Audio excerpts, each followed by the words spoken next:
Praise the lord. దేవుని నామానికి మహిమ కలుగును గాక. మీ అందరికీ నా ప్రత్యేకమైనటువంటి వందనాలు తెలియపరుస్తున్నాను. మీ అందరికీ క్షేమము, శుభము కలుగును గాక. ఈరోజు దేవుని వాగ్దానం యెషయా గ్రంథం 40వ అధ్యాయము 29వ వచనం. సొమ్మసిల్లిన వారికి బలమిచ్చువాడు ఆయనే, శక్తిహీనులకు బలాభివృద్ధి కలుగజేయవాడు ఆయనే. మరొకసారి చదువుతాం. సొమ్మసిల్లిన వారికి బలమిచ్చువాడు ఆయనే, శక్తిహీనులకు బలాభివృద్ధి కలుగు చేయవాడు ఆయనే. సొమ్మసిల్లిపోవడం అంటే ఏంటి? ఎప్పుడు సొమ్మసిల్లిపోతారు? మనలో శక్తి తగ్గినప్పుడు, మనలో బలము తగ్గినప్పుడు మనము నీరసించిపోతాం, అలాగే కృంగిపోతాం, అలాగే సొమ్మసిల్లిపోతాం.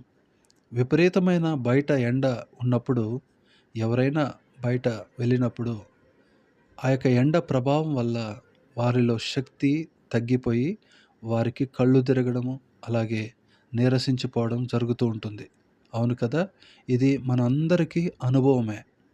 అదేవిధంగా మనలో ఉన్న శక్తికి మించిన శక్తి బయట ఉంది.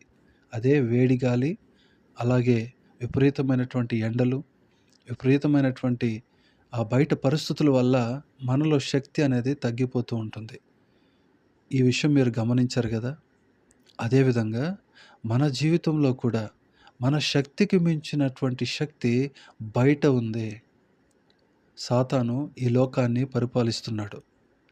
వాడు ప్రతి ఒక్కరిని కూడా ఏదో ఒక రీతిలో పడద్రోయాలని, మృంగివేయాలని చూస్తున్నాడు కదా! ఇది మీ అందరికీ తెలుసు. కాబట్టి వాడు విపరీతమైనటువంటి డిస్టర్బెన్సెస్ మనకు తీసుకొని వస్తుంటాడు. అది ఒక విధమైన శ్రమలు కావచ్చు, ఇబ్బందులు కావచ్చు, కష్టాలు కావచ్చు, అనారోగ్యాలు కావచ్చు, బాధలు కావచ్చు, వేదన కావచ్చు, దుఃఖం కావచ్చు. అది ఎటువంటి శ్రమలైనా సరే సాతాను మన మీదకి తీసుకొని రావచ్చు. ఎందుకంటే వాడు మన మీద ప్రతి నిత్యము, ప్రతి సెకండ్ దాడి చేస్తూ ఉంటాడు. మన ఆలోచనల మీద దాడి చేస్తూ ఉంటాడు. సో మనం చూసే చూపు, మన మాట, మన ప్రవర్తన ఎక్కడో ఒక చోట మనం త్రుట్టిల్లపడాలని సాతాను పదే పదే మనల్ని ప్రేరేపిస్తూ ఉంటాడు కదా. ఈ శక్తి, వాడి శక్తి మన శక్తి కంటే గొప్పది. కాబట్టి మనము చాలాసార్లు పరిస్థితులను బట్టి కృంగిపోతూ ఉంటాం. అయితే దేవుడిచ్చే వాగ్దానం ఏంటంటే, ఒకవేళ అటువంటి పరిస్థితిలో నీవు ఉన్నట్లయితే, ఈ సమస్యల్ని ఎదుర్కోలేక, ఈ కష్టాలని ఎదుర్కోలేక, ఒకవేళ నువ్వు సింగిల్ పేరెంట్ కావచ్చు, అంటే నీ పిల్లల్ని పెంచుకునే విషయంలో మీరు కొద్దిగా ఇబ్బంది పడుతూ ఉండొచ్చు. మీకు ఎన్నో శోధనలు ఎదురవుతూ ఉండొచ్చు. లేక అనాథగా ఉండొచ్చు. ఎవ్వరు లేనటువంటి పరిస్థితుల్లోనూ ఉండొచ్చు. అదేవిధంగా నీకు అందరున్నా కూడా విడవబడిన స్థితిలోనూ ఉండొచ్చు. నిన్ను అందరూ ఒంటరి చేసి ఉండొచ్చు. సో కుటుంబాన్ని గడిపించుకోవడానికి, కుటుంబాన్ని నడపడానికి ఆర్థికంగా నీకు సరిపోవట్లేదేమో సహోదరుడా. నువ్వు ఆ విషయంలో చాలా కృంగిపోతున్నావా?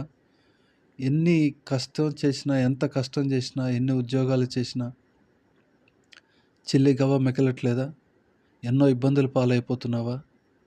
అయితే దేవుడిచ్చే మాట ఏంటంటే, ఆ విధంగా ఆ నీరసమైన స్థితిలో, ఆ సొమ్మసిల్లిన స్థితిలో, అలా కృంగిపోతున్న సమయాల్లో, నీలో శక్తిహీనత కలిగిన సమయాల్లో దేవుడు అంటున్నాడు, ఎవరైతే ఆయన మీద ఆశ పెట్టుకొని ఉంటారో, ఎవరైతే ఆయన మీద విశ్వాసముతో కనిపెట్టుకొని ఉంటారో తప్పకుండా దేవుడు వారికి సహాయం చేసేటటువంటి దేవుడు.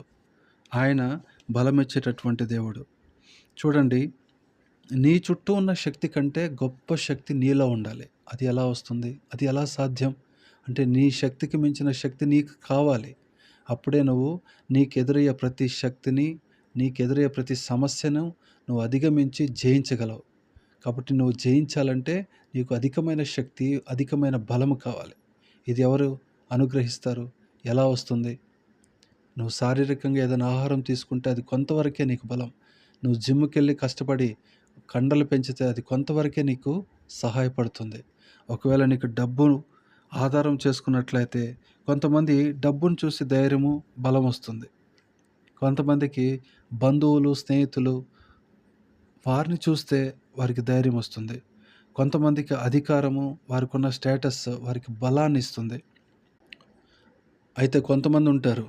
వారికి డబ్బు కాదు, పేరు కాదు, ప్రఖ్యాతులు కాదు గానీ, యేసుక్రీస్తు నాతో ఉన్నాడు. ఆ ఒక్కటే నాకు బలం అన్న వాళ్ళు కొంతమంది ఉంటారు. ఒకవేళ నువ్వు ఆ స్థితిలో ఉన్నట్లయితే దేవుడే నీకు బలం. దేవుడే నీకు సర్వము. ఎందుకంటే ఈ బలమంతా కూడా శాశ్వతము కాదు గానీ, దేవుడిచ్చే బలము శాశ్వతముగా ఉంటుంది.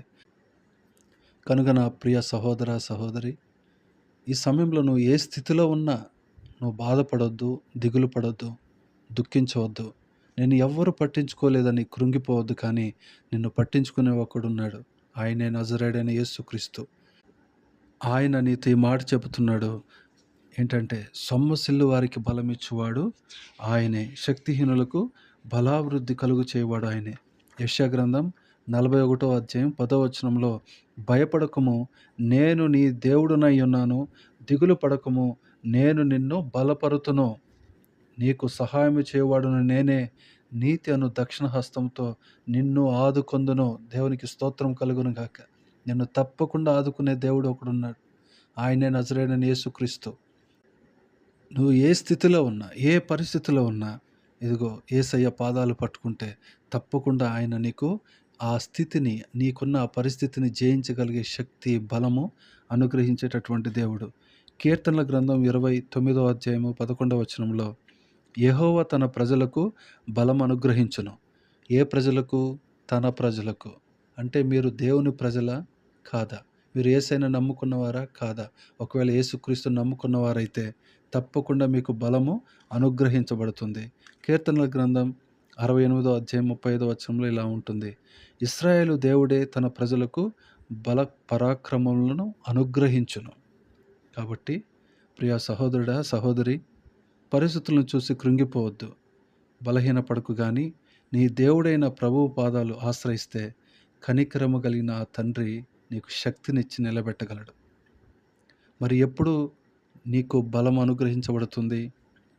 ఎప్పుడైతే నువ్వు యేసయ్యను నమ్ముతావో, ఆయన బలం అనుగ్రహించే దేవుడు, ఆయన నాకు జయం అనుగ్రహించే దేవుడు, నాకు శక్తిని అనుగ్రహించే దేవుడు అని ఎప్పుడైతే నువ్వు నమ్ముతావో, అప్పుడు నీకు దేవుని బలం అనుగ్రహించబడుతుంది.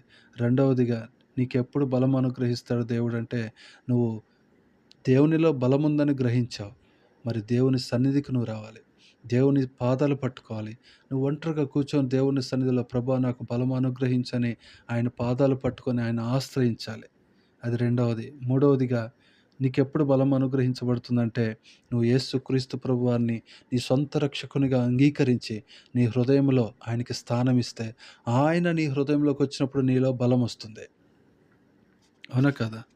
యేసుక్రీస్తు ప్రభువారు ఎక్కడుంటే అక్కడ విజయం కలుగుతుంది.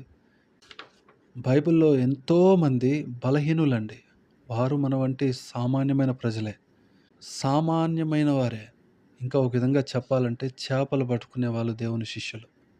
అవునా? యేసుక్రీస్తు ప్రభువారి శిష్యులు చేపలు పట్టుకునే జాలరులు.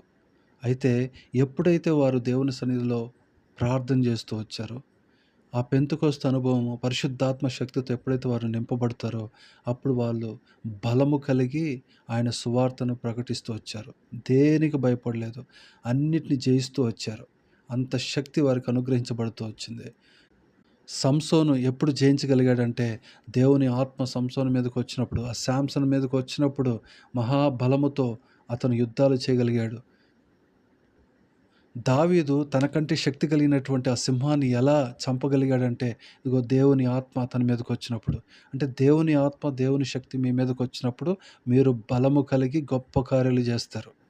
మీరు కృంగిపోవాల్సిన అవసరం లేదు. దిగులు పడాల్సిన అవసరం లేదు.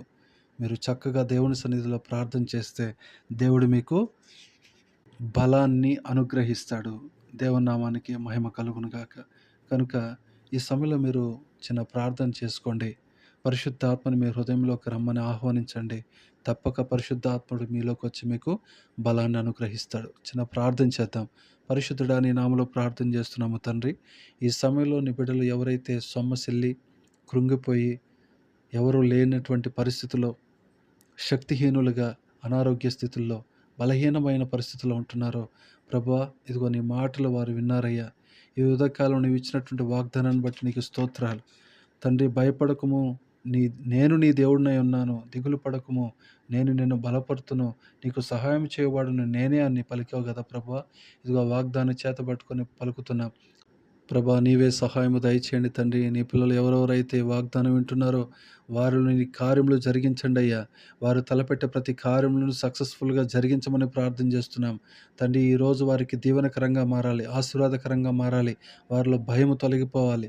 వారు దేనికి భయపడక నీ ఉన్నటువంటి విశ్వాసముతో వారు అడుగులు ముందుకు వేయాలయ్యా. ఎవరు పట్టించుకున్నా పట్టించుకోకపోయినా ఇదిగో వారి కొరకు ప్రాణం పెట్టిన దేవుడు నీవు ఉన్నావు కదా మా ప్రభా. అది వారి హృదయంలో విశ్వసించి నీ సన్నిధిలో వారు ప్రార్థన చేస్తే వారు బలం పొందుకొని శక్తిని పొందుకొని వారికి ఎదురయ్యే ప్రతి సమస్యలను వారు జయించుదురుగాక. యేసు నామములో ప్రతి సమస్య వారి ముందు ఓడిపోవునుగాక. తండ్రి అనేకులకు దీవెనకరంగా ఆశీర్వాదకరంగా నీ బిడ్డలను ఉంచమని యేసుక్రీస్తు నామములో అడుగుచున్నాం మా ప్రియమైన పరలోకపు తండ్రి. Amen, amen. Praise Lord. అందరికీ వందనాలు. దేవుని మాటలు, దేవుని యొక్క వాగ్దానాలు నమ్మదగినవి కనుక దేవుని ఆశ్రయిద్దాం, బలం పొందుకుందాం. God bless you. దేవుడు మిమ్మల్ని, మీ కుటుంబాన్ని దీవించి ఆస్వాదించి శక్తి, బలమును, ఆరోగ్యమును, క్షేమమును మీకు దయచేయునుగాక. ఆమేన్.